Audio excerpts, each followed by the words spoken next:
万历年间，朝堂上官宦弄权，乾坤颠倒，天怒人怨。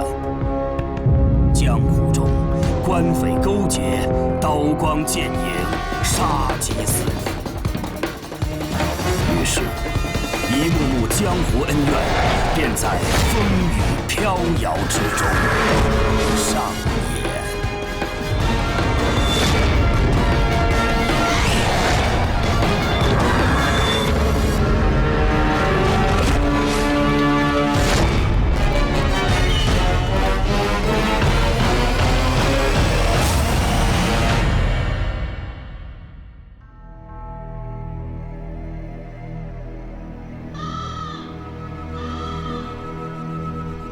大哥，你说这江湖上的流言可信吗？传言不可信，但老三的消息不会假。宋玉赶赴沙城，必定和藏宝有关。大哥，此时风险，我们贸然现身，是不是太过冒险了？连孙直都动了心思的买卖，这些值得冒。法网恢恢，疏而不漏。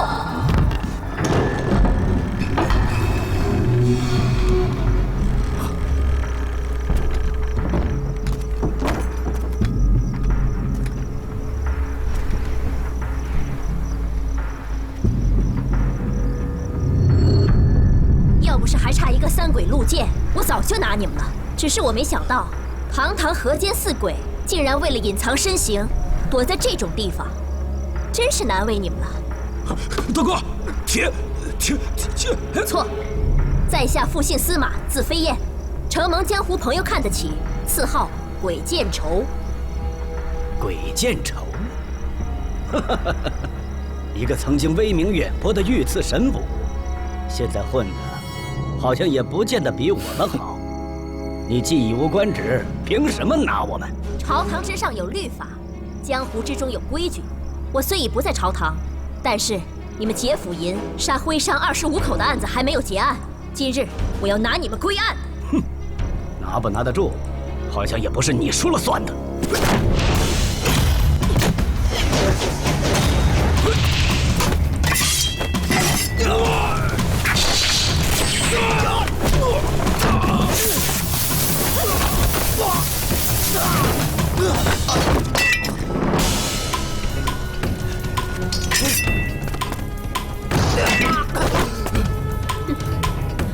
我忘了告诉你们了，这里所有的窗户早就被我封死了。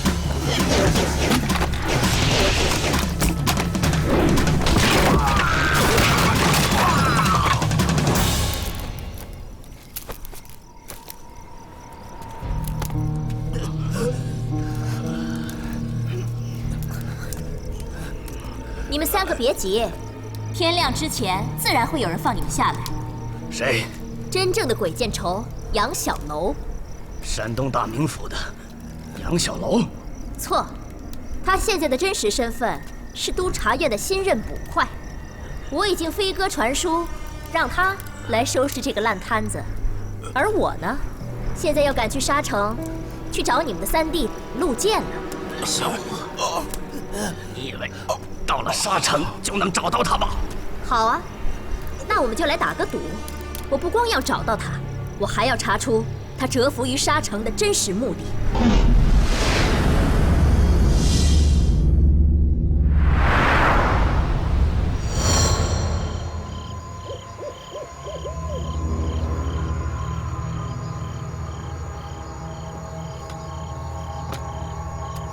吩咐下去，明早启程返京。公子，宝藏之事似乎已在江湖传开，近日已有不少江湖人士陆续赶往沙城。无妨，吩咐下去，所有人尽量隐藏身形，只需离开沙城境内，既无大碍。遵命。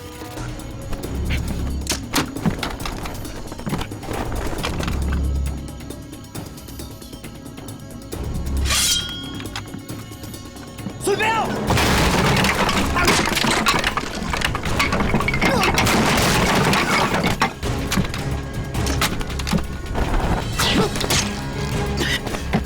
孙彪！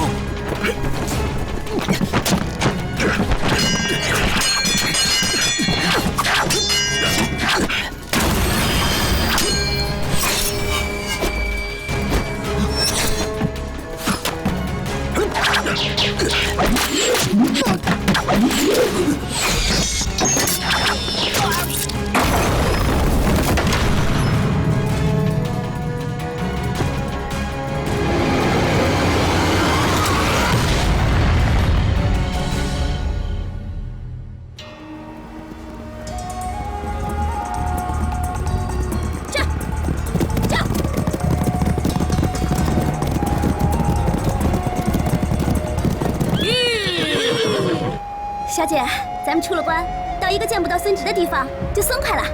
是啊，你看这黄沙弥漫的塞北沙城，多有江湖气息啊！要想行走江湖，还得先从这儿走。这次我们来沙城，顺道还可以拜访一下老友。我们到前面去看看有没有客栈。驾！几个大活人，一夜之间消失无踪，你让我如何相信？近日里沙城时有江湖人出现，属下认为是江湖人所作为。江湖人？报！大人，城门外发现几具尸体。什么？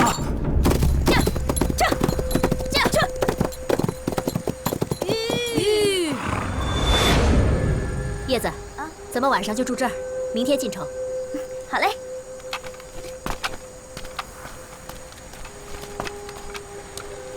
嗨，有活的没？出来一个！叶子，别大呼小叫的，注意自己的身份。都跟你说了多少遍了，我们现在人在江湖，要懂得低调，做人要低调。我知道，小姐。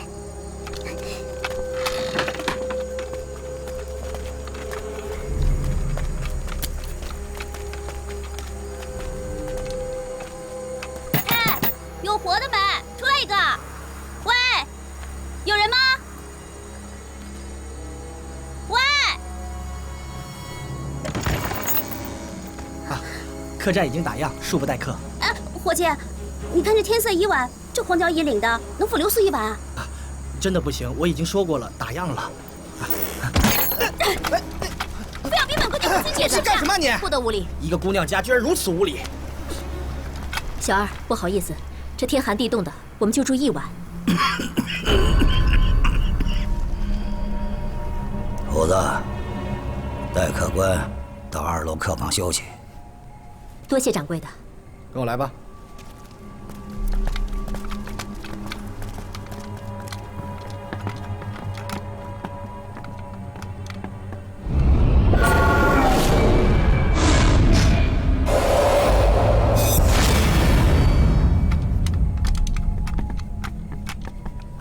2位的房间到了。多谢。小二，想问一下，平日里客栈都住些什么人？都是些天南地北行走江湖之人。2位请休息。小姐，可是有何不妥之处？回房间说。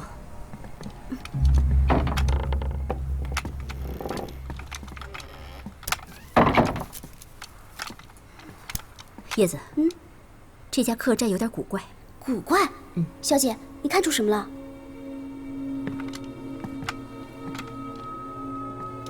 这家客栈有很重的血腥味儿。啊？难道是家黑店？我怎么没看出来？窗棱上有血迹，楼下有破碎的桌椅。客栈里打架斗殴之事很是正常嘛。那柱子上的刀痕作何解释？不过看那血迹，应该有些日子了。那我们怎么办啊？好在我们就住一晚，见机行事。无论是死是活，就是把沙城掘地3尺，要把人给我找到。是大人，快去。公子，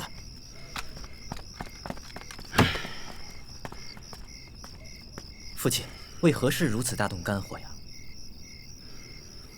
听闻城下发现尸体，难道不是宋公子的人吗？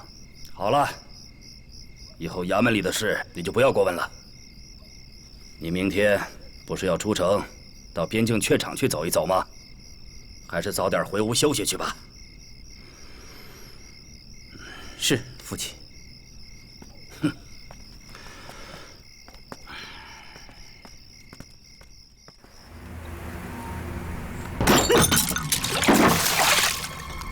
怎么那么慢？菜怎么还没来？伙计，马上来，马上来！赶紧把你们店里最好的酒给我拿上来。好嘞，小姐，这些人的装束不是本地人。我们也不是本地人，别惹事。走。还有我们这边的。好嘞，客官。您的酒，您的菜，慢用。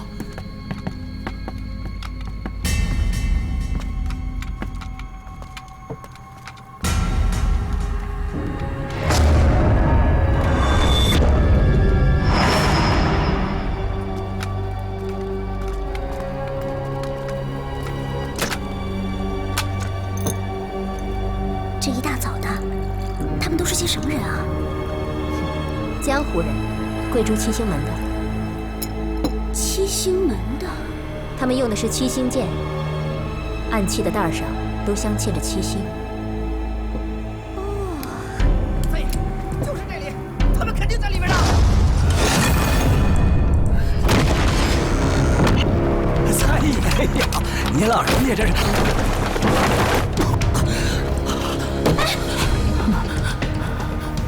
是谁吃了雄心豹子胆，敢打我牛三家的人？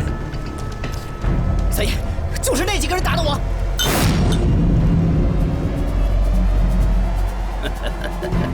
我还以为是什么英雄好汉，原来就是那几只乌龟王八。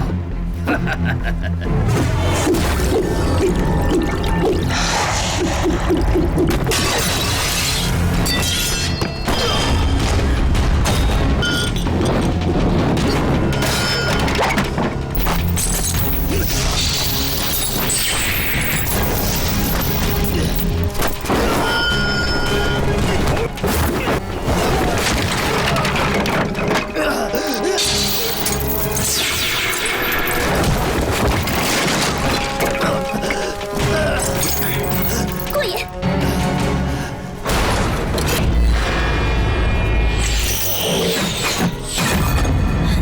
叶子，他奶奶的，竟敢暗算你三爷！干嘛呢？干嘛呢？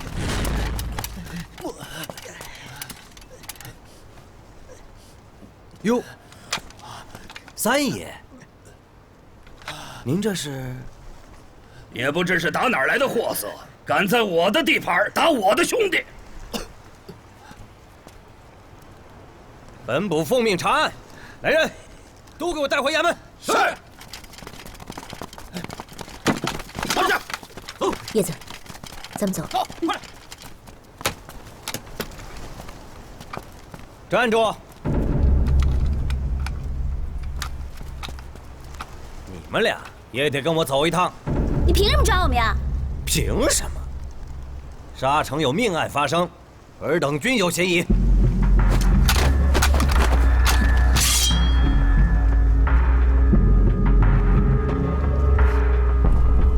好，我们跟你走，正好能见见故友。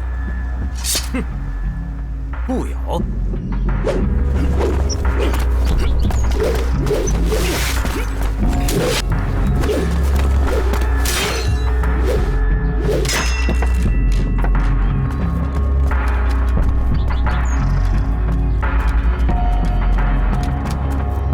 大人，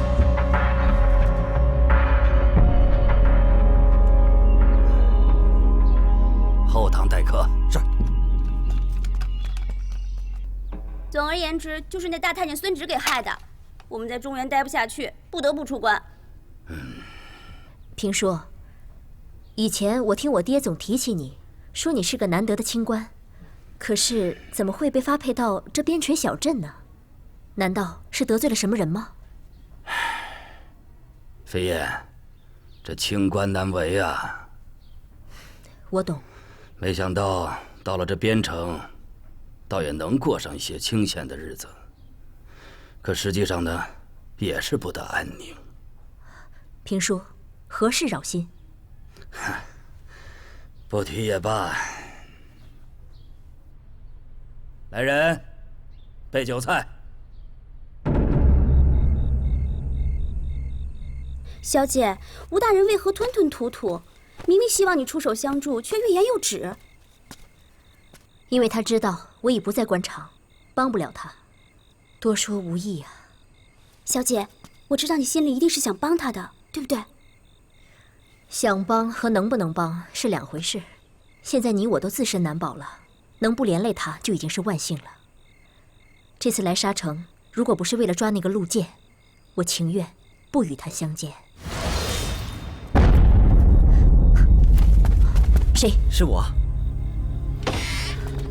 陆清。是我，飞花姐姐。来，进来说话。我现在改名叫司马飞燕，以后就叫我飞燕姐姐吧。司马飞燕。对了，我知道你不会撒谎，有一件事我想问问你。评叔他最近是遇到什么麻烦事了吗？哼！所有去京城的路段，都给我派人去堵。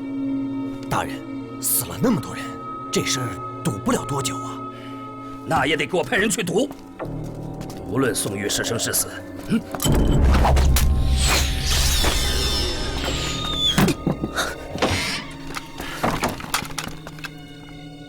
飞燕，不清，父亲。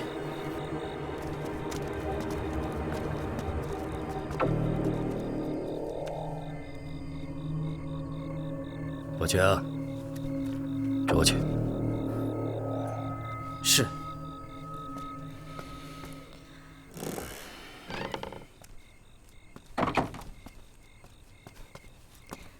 评叔，虽然我已非官场之人，但为评叔分忧，理应是分内之事，您不该瞒我。飞燕，来，坐。飞燕啊，我呢，不想把你牵连其中。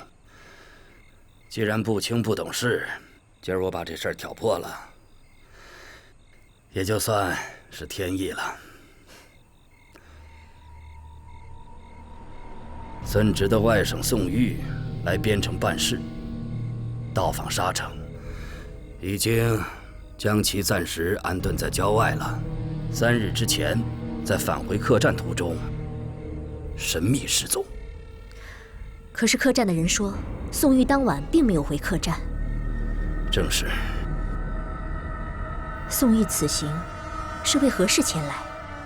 我与宋玉从前并不认识，这次也只当是公务接待，不方便过问。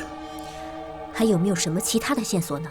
经过勘查，从县城返回客栈的途中，确有血迹和厮杀的痕迹，而且就在昨天，几具尸体在城外被人发现了。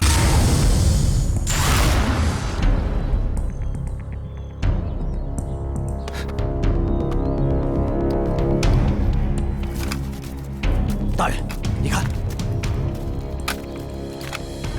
现场除了随行的尸体，还发现了身着宋玉服饰的无头尸体，而宋玉至今依然寻不见踪迹。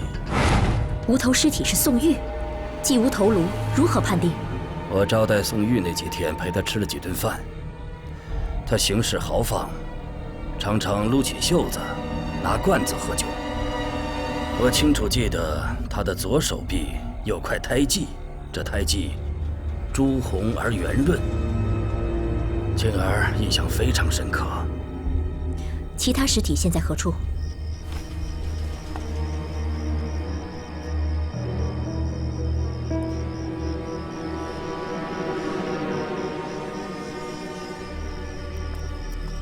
评叔，你能确定这是宋玉的人吗？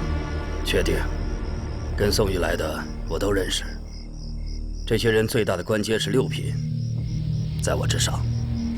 可他们身上不光有刀伤，还有弩箭之伤，这一看就是江湖人士所为啊。徐捕头也曾怀疑是江湖人所为。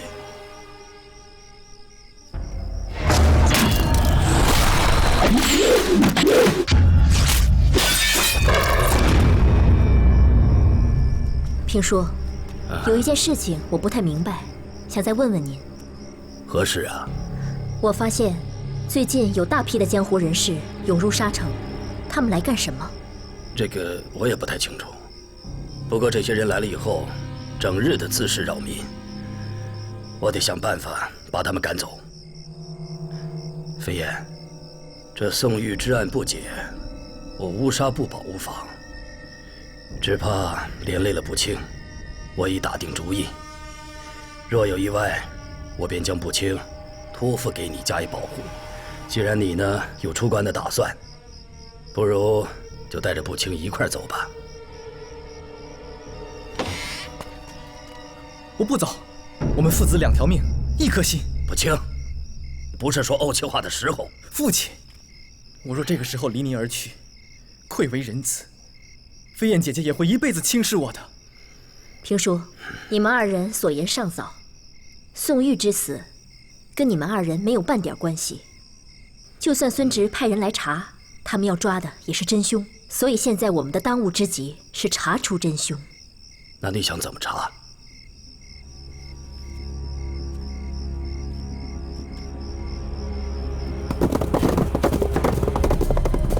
这里离沙城和客栈各相距多远？往东距客栈6里，往西距沙城10里。那就是说，这林子是入城的必经之地了。对。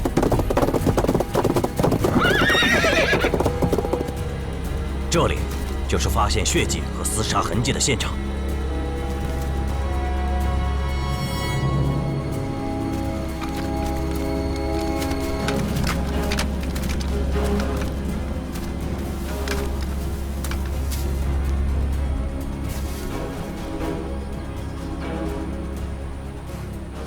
不对，这个现场是人为布置的。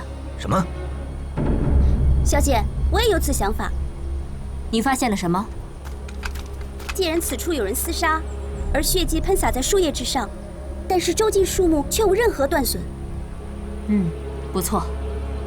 而且通常，如果人体被利刃斩杀，它的血液应该是呈喷洒状，而不是片状。这也足以证明这个现场是人为布置的。司马小姐，您的意思是有人故布迷阵？还有，这个血不是人的血，是鸡血和狗血啊！徐捕头，我还要去趟客栈。去客栈？我要去密查。不过，徐捕头就不方便同行了。这，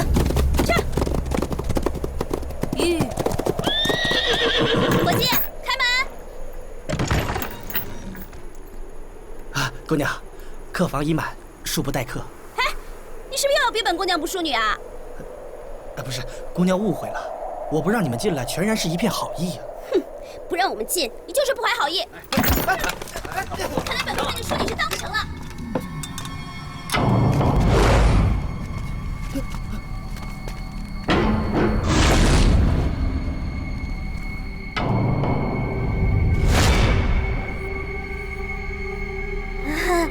不好意思啊，不知道今天有这么多的好汉，你们先玩，你们先玩啊。小二，来2碗面。哎，好嘞。哎，来了。奇怪啊，这一夜之间又来这么多人，都是些什么人啊？你身后坐的是聚节堂的，旁边那对夫妻是无双剑派的，我身后独自坐的这个是风衣真。楼梯下那2桌是五虎门和楚天盟。小姐，你眼皮都没有抬，就知道这么多啊？进门的时候扫了一眼。既然大家没有异议，那就按说好的规矩办。我五虎门先向聚节堂的好汉讨教一二。废话少说，招式见真章吧。这说打就打，什么规矩啊2位的面，可不慢用。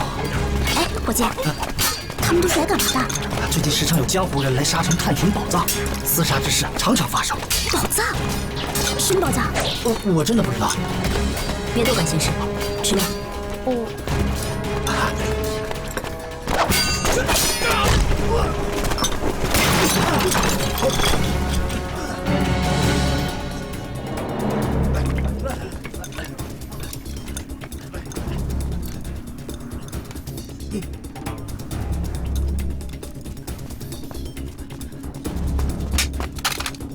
承蒙聚节堂的朋友承让，不知是哪一派的朋友要赐教？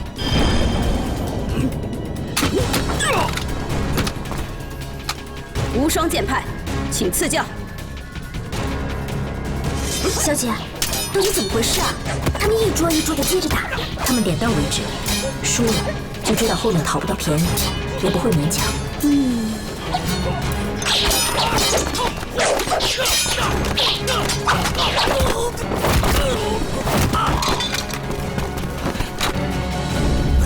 走。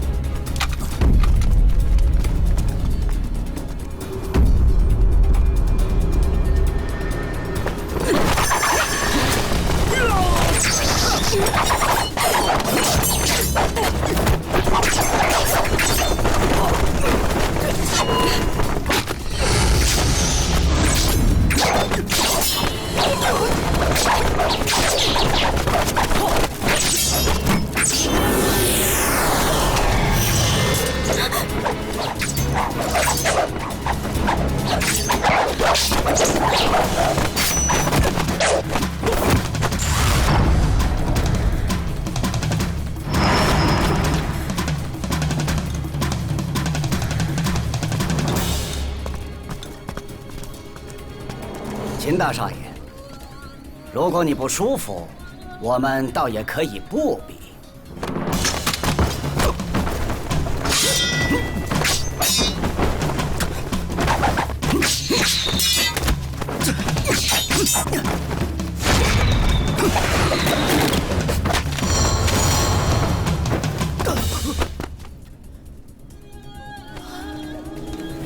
暗器伤人，算什么好汉？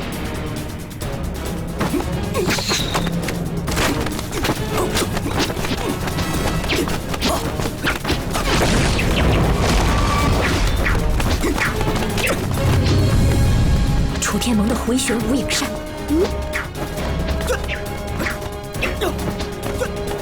叶子，我们走。哎，小姐，不查了。今天太乱了，明天查。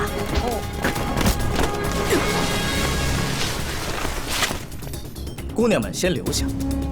你们闲的没事儿逼我玩，和我们有何干系？只想请2位姑娘留下来给我做个见证，看我和这位臭郎中到底谁输谁赢。我们只是路过，不想惹事。我们走。小姐，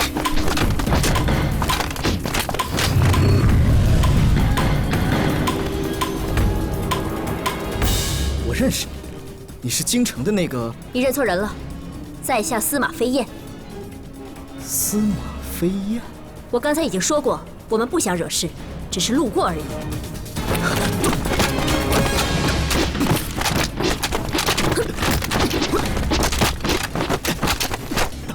说出我的身份，对你无益。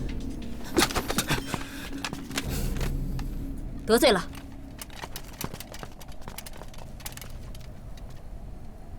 既然都在此处，省了本部四处查找。你等徇私闹事，危害沙城治安，来人，都给我带回衙门。是。这位官爷，我们只是在切磋而已。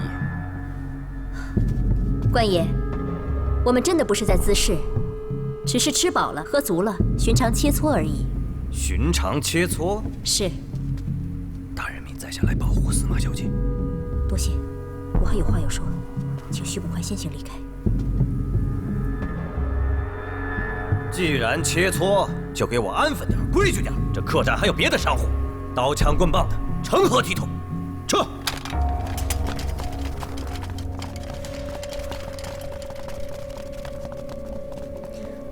掌柜的，开间房。哎，好嘞。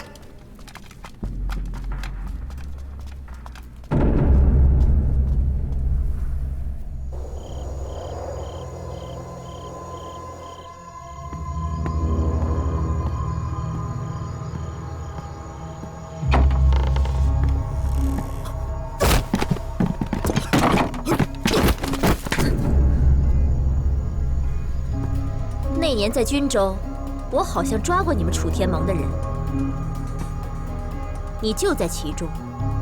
按理说你应该坐牢啊，怎么出来了？是花钱买的吗？如果你不想回去坐牢的话，接下来我问你什么，你答什么，不许隐瞒，不许欺骗。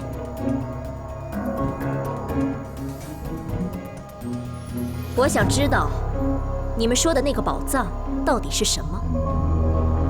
江湖传言，叶桓国的一笔财宝覆没于流沙之中。曾经有一位天师用天运算出，这流沙7749年一退，城郭重现。但时间很短，所以每隔49年，都会有人来寻找这叶桓国的巨额财宝。就为了一个传说，你们就来这儿了？反正我们是铁心的要来寻宝藏。今年刚好是第49年，再等，那可就下辈子了。好吧，那我还要再问问你，你们住在这儿有没有见过一个叫宋玉的人？京城口音，体型肥胖，还带着随从。我们是前天才住进来的。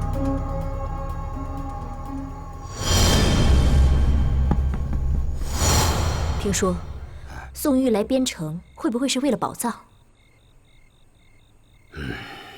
嗨，也就是江湖人以讹传讹，风浪自仙之说。哎，飞燕，你可有线索？从伤口上看，确实是江湖人所为。可是官道上的痕迹，却是人为的。如果宋玉不是在官道被带走，我怀疑第一现场是客栈。那我马上去派人查封客栈，把这几天住过客栈的人都抓起来，重新审问。哎，且慢，宋玉失踪背后必有隐情，我们的目的是为了找到他，切不可打草惊蛇。如果让抓他的人发现了，伤了他，那就不好了。那你想如何找到宋玉呢？我打算再去客栈住2天，查查宋玉和他手下人的房间。既然那里是案发现场，那必有凶险呐。有凶险，才会有机会。衙门里啊，早就打过招呼了，只是这间客房的客人还不愿意搬出去，我们只能在他不在的时候给您开门。到了。多谢。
如果声音这么大，外面的侍卫早就冲进来了。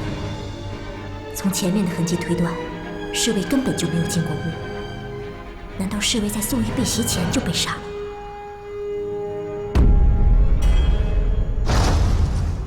如果侍卫是在之前被杀，那么……来。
这情形就应该是这样了。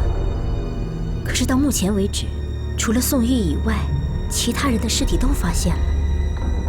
而这方圆几里之内，并没有可以藏匿人和尸体的地方。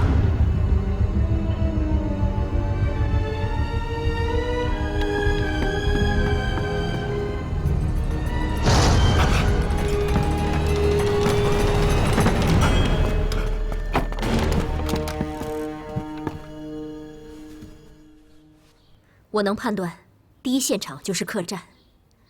宋玉如果消失，只可能在客栈。可是，会是谁做的呢？他们会把宋玉藏在哪儿呢？那就这样，我呢，马上派人进行全面搜索。越快越好，时间越久越危险。等你回来。我就说应该让我跟着，这府里的安全有那么多的捕快呢，谁能伤得了吴大人和吴公子啊？非要让我保护。现在我们在明，他们在暗，不可以掉以轻心。再说，绑架宋玉的人，说不定为了毁灭证据，会来到府衙行刺。留你在这儿，我也安心些。哦，小姐，你一宿没睡了，休息会儿吧。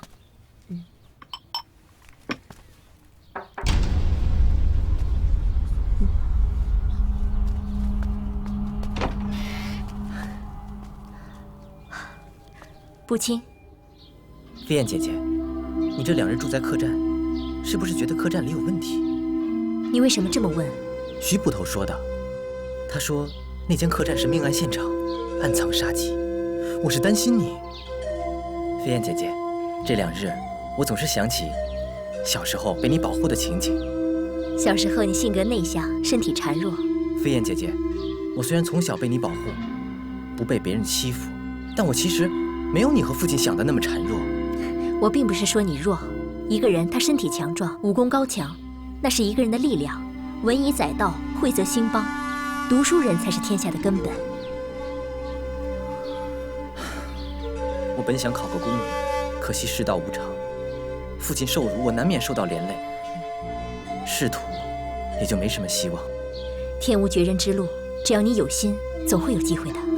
飞燕姐姐说的极是。古人云：“燕雀安知，鸿鹄之志。”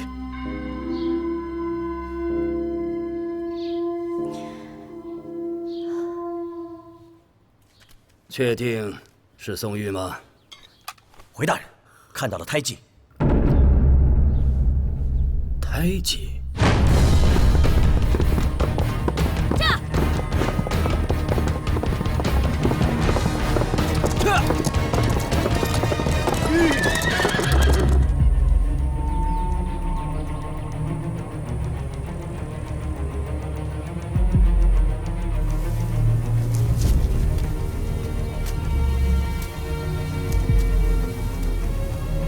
一路上都没有血迹，到这里才有，那说明这些尸体是被搬运到这儿的。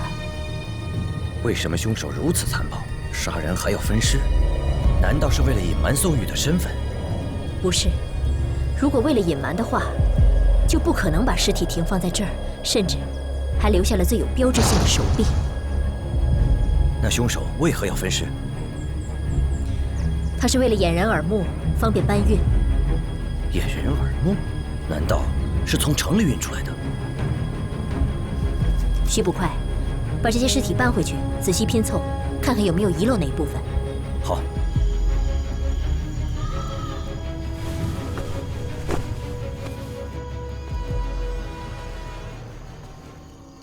他死前手脚都被挑断了，血脉不循，最致命的刀口是在脖子上，手法极为娴熟，落刀精准。何以见得？一刀致命，不久就流血过多致死。接着说。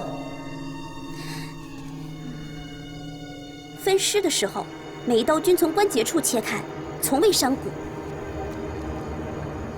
所以呢？所以说，杀手应该是经常用刀之人。不准确。再看。从刀口的切面处来看，凶手应该是左手持刀。左撇子。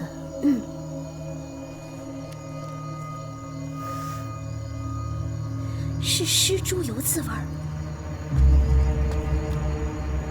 是屠夫。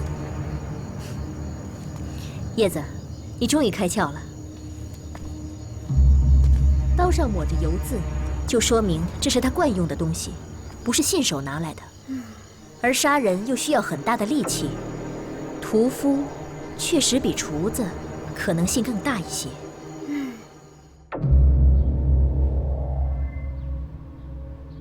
飞燕，你是不是也在怀疑，凶手是屠夫中的一人？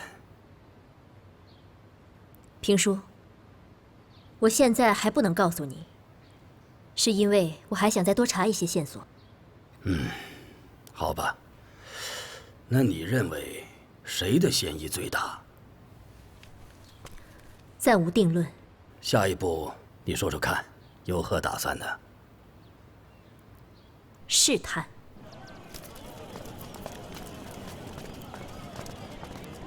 嘿，吴大哥，不好意思，认错人了。干嘛呀？一个人忽然被袭击，会武功和不会武功反应截然不一样。假屠夫显然不会武功。哎，老王，喝酒去。不好意思，认错人了。哟，忙着呢。哎。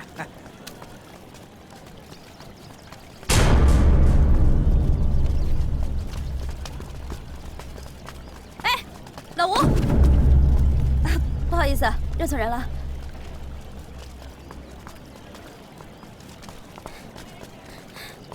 小姐，这个王屠夫好像也不会武功。不，他会，而且武功很高，善于隐藏自己的本能反应。这个王屠夫，我们要好好查一查。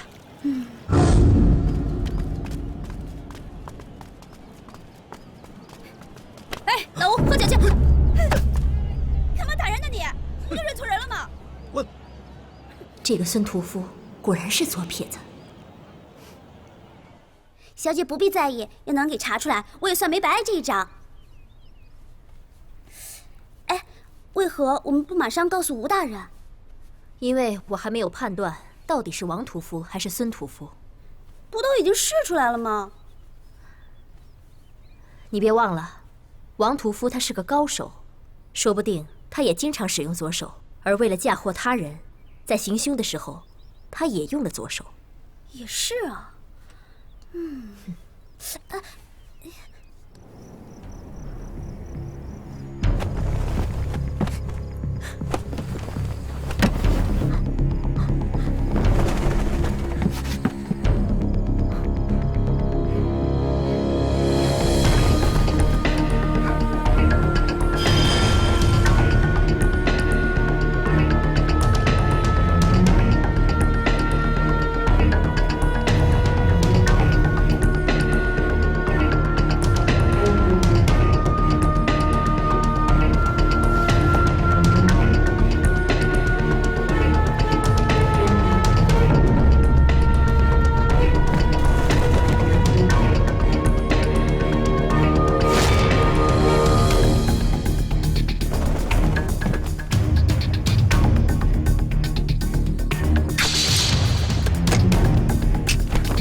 果然是宋玉的，他是戴在腰间上的。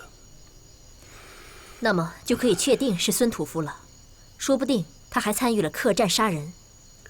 这沙城本来就是个流刑地，释放的犯人在此安居的不少。这个孙屠夫以前有过伤人案底，随即被流放到沙城，后改过自新，提前出狱，在这儿安了家。既然出狱，老婆都娶了，就该好好生活，何必再过着刀口舔血的日子呢？只要给够银子，就可以只身犯险了。那会是谁雇佣他呢？何人？一审便知。不行，评叔，现在还不是抓人的最好时机，我们得放长线，钓大鱼。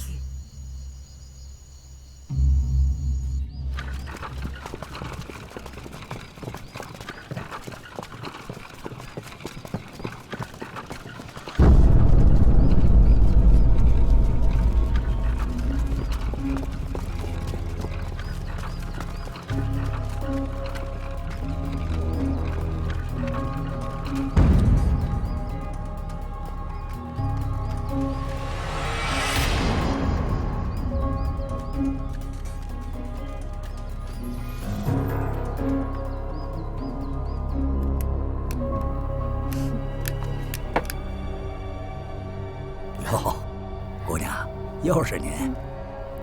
城里的酒不如你家的好喝，我来打点酒。那是，我们的酒都是从边界雀场直接送过来的。肉也不错。谢谢姑娘，关照生意。我着急赶时间，帮我打酒吧。好。哎，对了，刚才我见到有人来给你们这儿送牛羊肉，你不是告诉我说你们这儿的肉都是自己宰杀的吗？客人多的时候，也让城里肉铺的人送来些。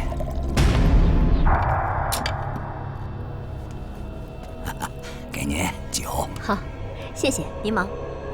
慢走。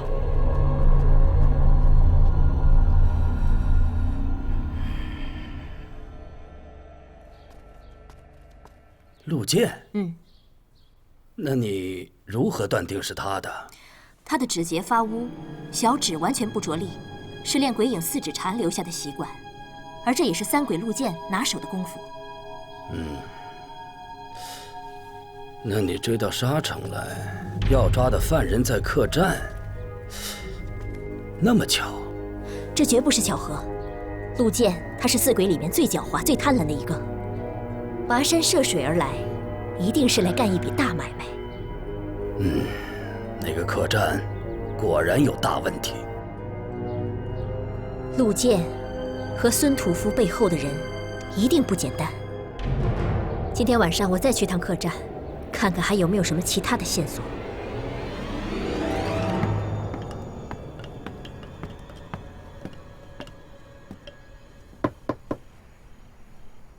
凤先生，在下司马飞燕拜见。上次多有得罪了，今天我特意备了薄酒前来道歉。以后我行走江湖，难免还要江湖上的朋友帮衬，特别是风池山庄的，我仰慕已久。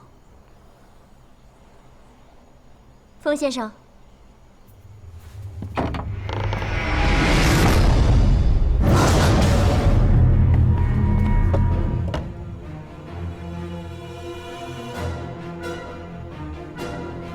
刚死不久。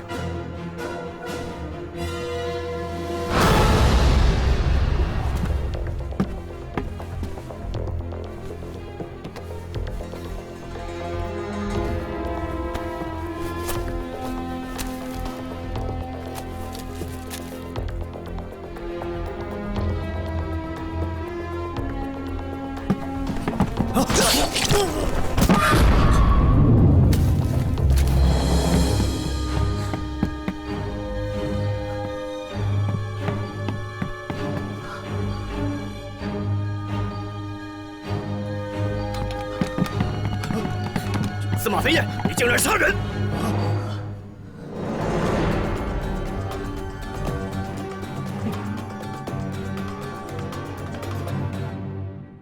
这人不是司马飞燕杀的，还能是谁杀的？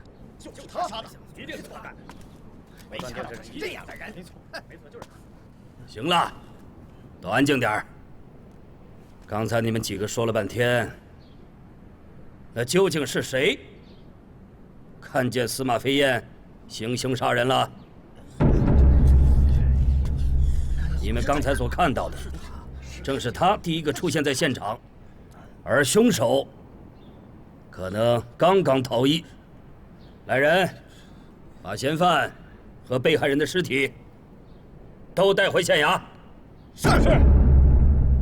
我不能走，那个幕后黑手肯定还会行动，我岂能坐视他草菅人命啊？那你现在是自身难保啊！我已经在调查孙屠夫了，很快就会水落石出的。我已经把他老婆给抓了。你这是打草惊蛇啊！我就是要打草惊蛇，逼孙屠夫露出马脚。糟了，他可能要逃。我也猜到了，我已经下令封城了。站住！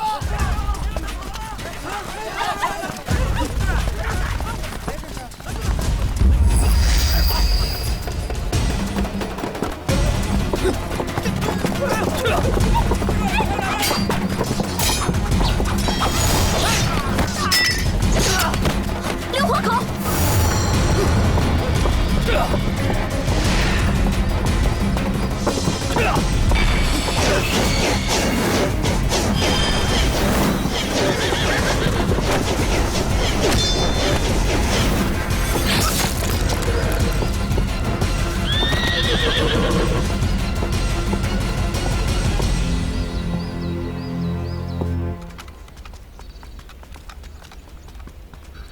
大人，我要见一下孙屠夫的老婆。这可以，这样也好。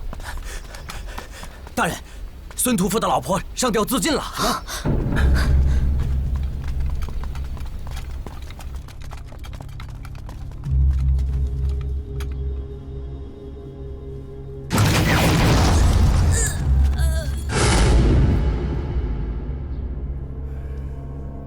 飞燕，此案就告一段落了。我要结案。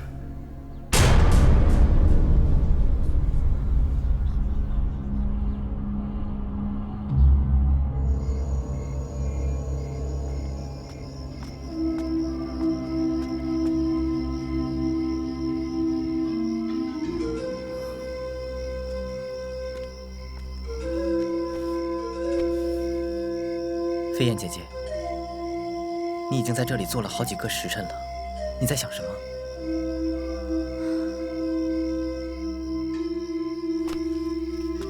母亲，平叔在你心目当中算不算个好官？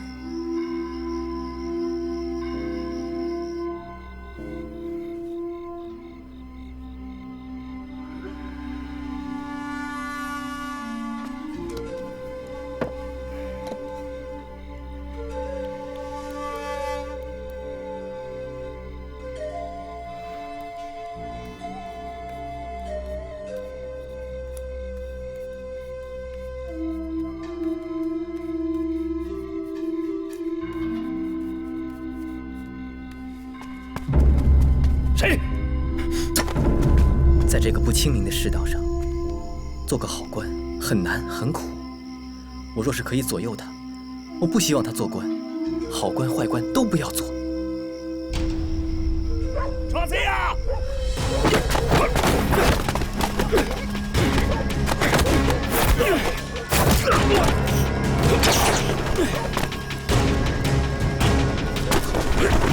老夫大人。父亲。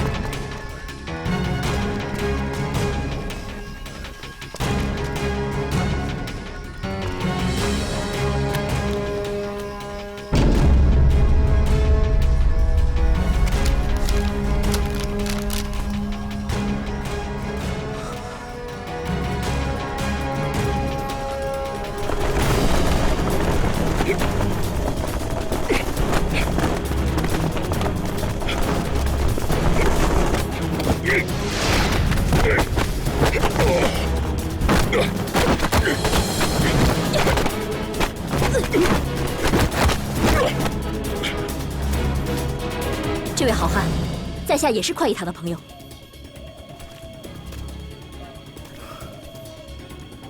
久闻督察院女神部才智超群，不让须眉，果然名不虚传。在下有一事不明，还请好汉明示。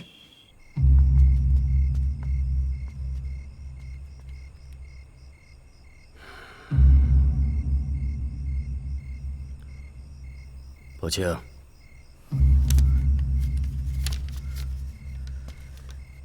叶子姑娘，烦请你先出去，带上门。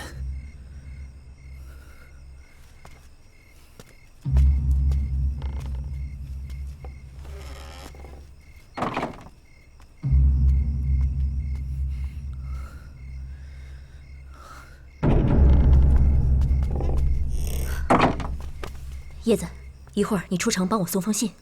送去哪儿？找谁啊？出了城一直往东，就会有人接应你。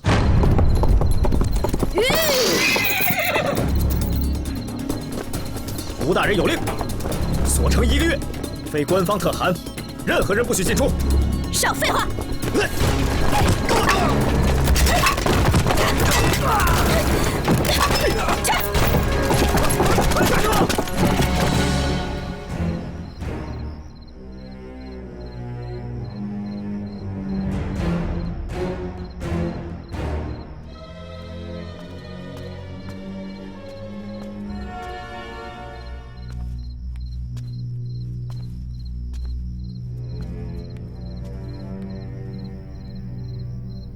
飞燕，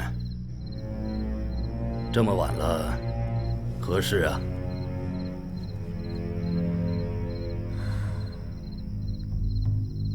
平叔，宋玉来沙城所为何事？我不是早就说过吗？我不知道。宋玉在客栈失踪，而客栈里都是您的人。我想知道，您来沙城是为了什么？当初您得罪杭州知府是真，原本送您去的钱塘，那么好的地方您不去，却四处请人说情，来到这边陲小镇，为什么？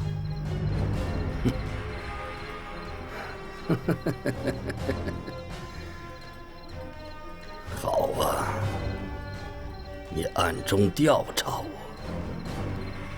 我只是把这几天的线索来来去去的想了好几遍，所有的疑点都指向了一个人，那就是你。而且，宋玉是你约他来的沙城。我和他素不相识，我约他，他能来吗？能，因为宝藏。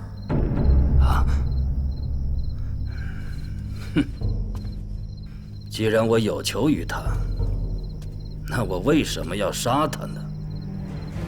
因为你深知，孙直他是一个心狠手辣的人，就算他拿到了宝藏，他也未必会让你加官进爵，而有可能杀你灭口，独吞宝藏。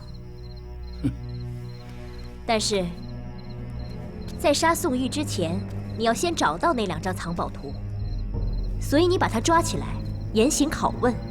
只是我的出现打乱了你的计划，因为我查到了太多的线索，使得你的计划不能实施。你不得已杀了宋玉，以免露出马脚。我当个故事听。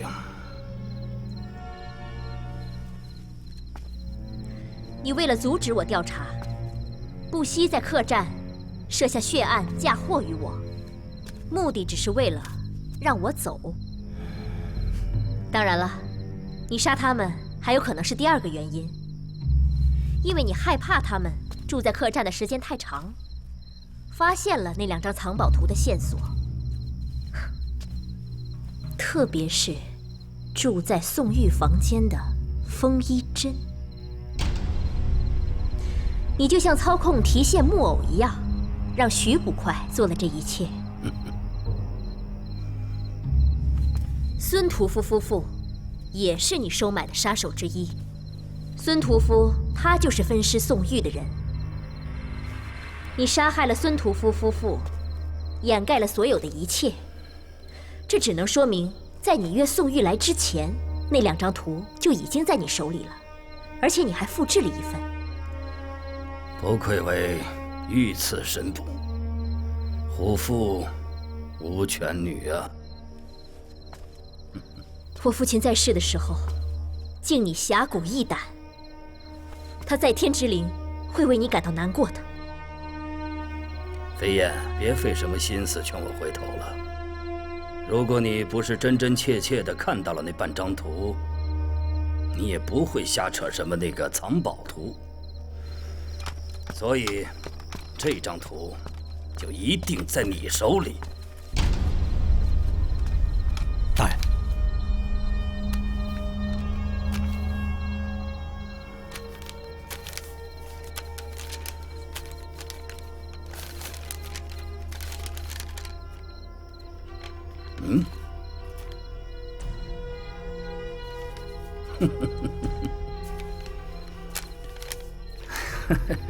你是想把他支走，然后一个人来向我要个交代，挺仗义呀！啊！把那半张图给我，我饶你一命。平叔，切莫执迷，想想不清。那半张图不给我，好，那我给你。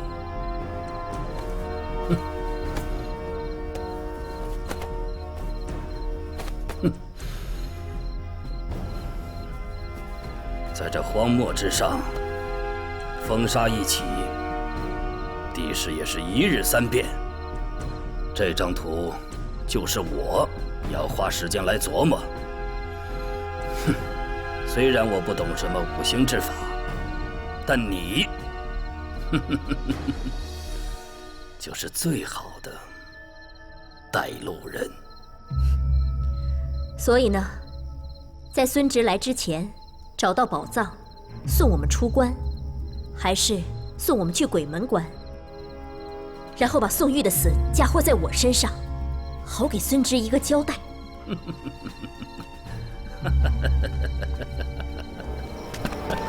公子，让我进去。父亲，我不会让你伤害飞燕姐姐的。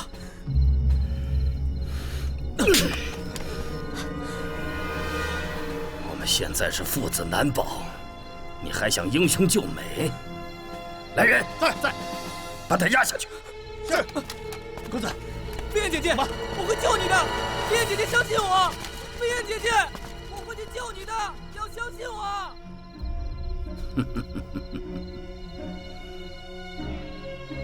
明日就是天运的49年叶桓国的再现之日。如果找不到宝藏，你们两个就得命献皇上。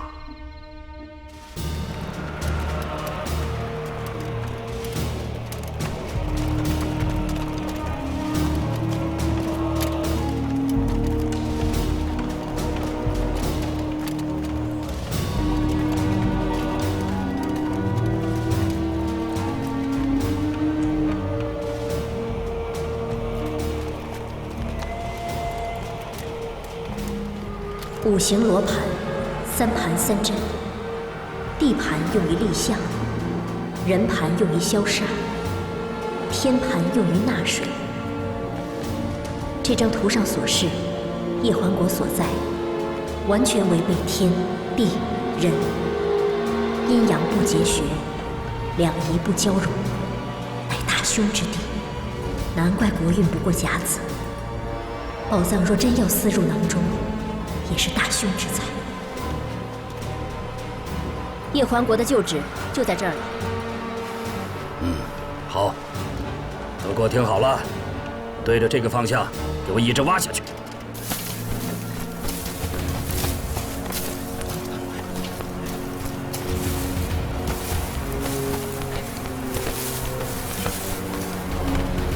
老爷，发现洞口。我严防死守，不许任何人出入。评叔，别说了，事到如今，我没有退路。走，前面带路。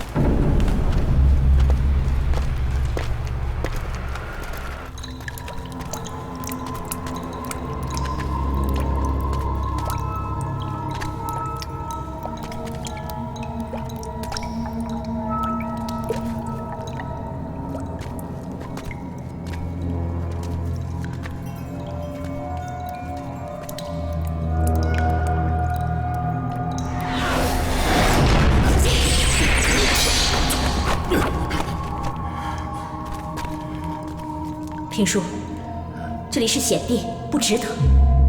我如果不成功，那不清他也会死。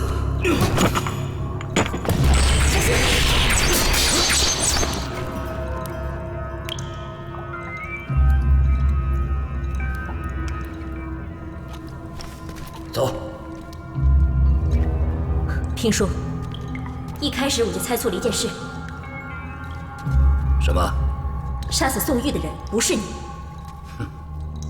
当然是我了。不，你一心想升官发财，就算孙直想杀你灭口，你也不会这么干，因为你们之前就说好了。只不过杀宋玉的人，不仅收买了你安插在客栈的人，还收买了徐捕快，所以使得你的计划没有按你的预料执行。哼，我不明白你在说些什么。宋玉失踪之后，你确实慌了，所以你才设计让我帮你。只不过当你知道杀宋玉的人是他以后，你不惜毁灭一切证据，包括对付我。你现在所做的一切，跟宝藏、跟升官发财没有一点的关系，仅仅是为了保护他。不是这样的，这仅仅是你个人的凭空猜测。哼，走，走。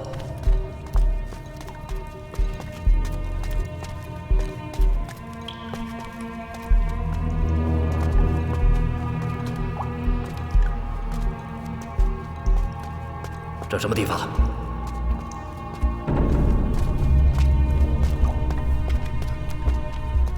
不清。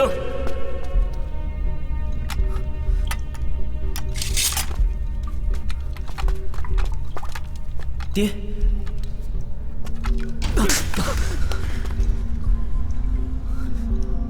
我跟你说过这件事，我不让你插手。父亲，别生气，我们是父子，有福同享，有难同当啊！够了，你应该相信我的。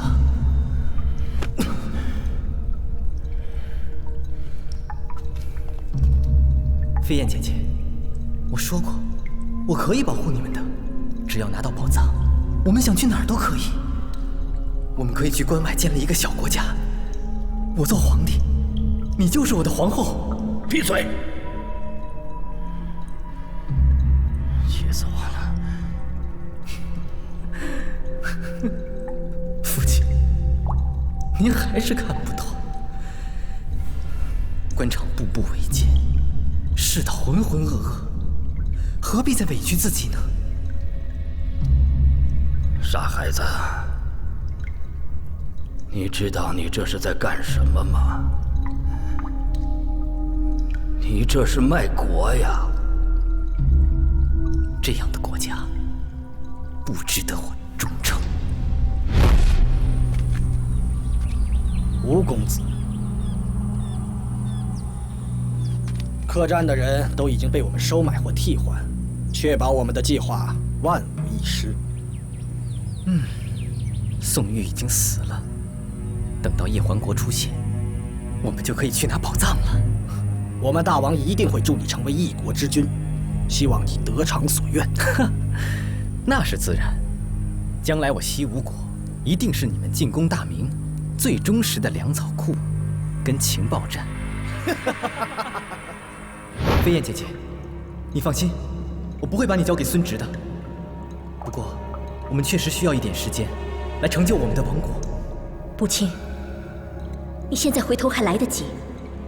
我还是你的飞燕姐姐，我会陪你去州府自首的。飞燕姐姐，我什么事都可以依你，但是这件事不行。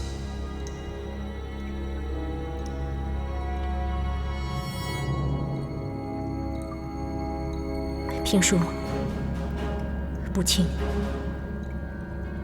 我在官场多年，经历各种险阻，都能安然脱身。一个小小的沙城根本不在我的眼里。我之所以会让你们用叶子来要挟我，只是希望多争取一些时间，让你们回头。看来我的苦心是白费了。别说了。现在我已经不能回头了，可是叶子的命还是在你的手里。没错，叶子是在我手里，只不过在我们出沙城的时候，他就已经安然脱险了。什么？那我是让刺杀你的江湖朋友帮的忙。哼，那也没关系，你还在我的手里，这宝藏也还在里面。走，找去。走。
难道这里有什么东西把他们内心的欲望给扩大了？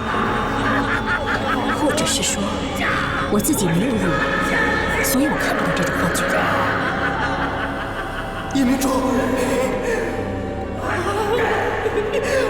叶明珠，金条，金条，都是我的，都是我的！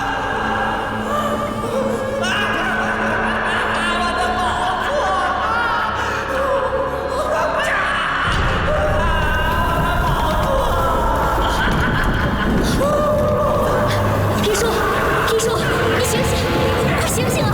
平叔，你醒醒啊！留下来了，一会儿我马上就消失了。留下！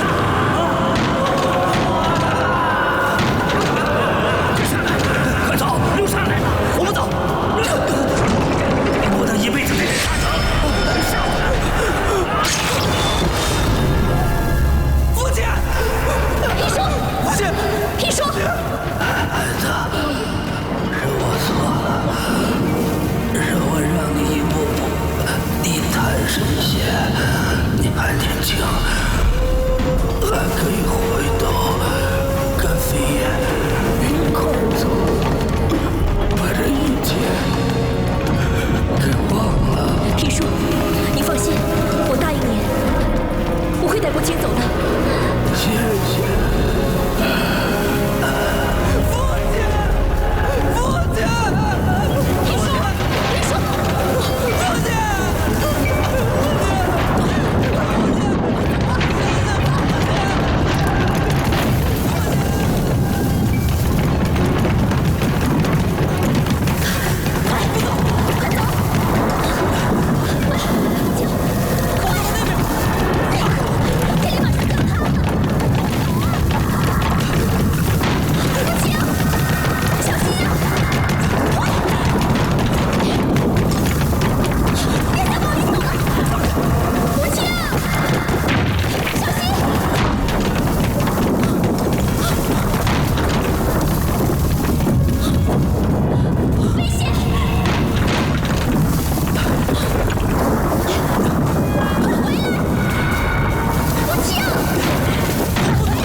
父亲，我带你出去。我永远和你在一起，只要你不忘了我。去告诉那些贪婪的蠢货，这里面没有宝藏，别叫他们枉送性命。只有你出去了，才可以救他们。快走啊！走啊！快走啊！快走！父亲！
你们看到我家小姐了吗？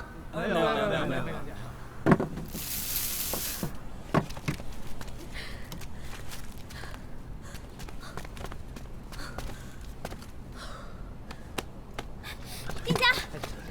店家，你看见我家小姐了吗？没有看见。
陆剑，原来是你！哼，真是天网恢恢，疏而不漏。各位，叶环国的宝藏那只是个传说，大家不用再找了。不过今天我倒是有个实惠要给你们，就看你们想不想要。这个人是朝廷缉拿的要犯，我已经通知督察院的总捕头杨小楼前来拿人。你们要是把他交给他，这个人情可不小啊！又反了，司马姑娘，交给在下如何？好。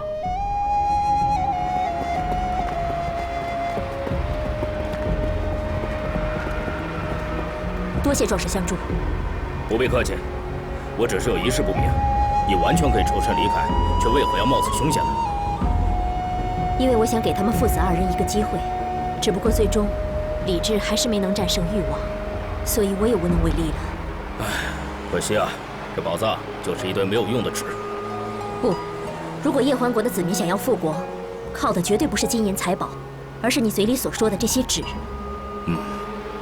下一步你们打算去哪儿啊？孙职的人一定会严守城关，想要出去谈何容易啊！就算你们侥幸脱身，他们的人一定会紧追不舍。我不走了。既然他不想放过我，那我就留下来给他添堵。好，快一堂永远是司马姑娘的朋友。多谢，保重。保重。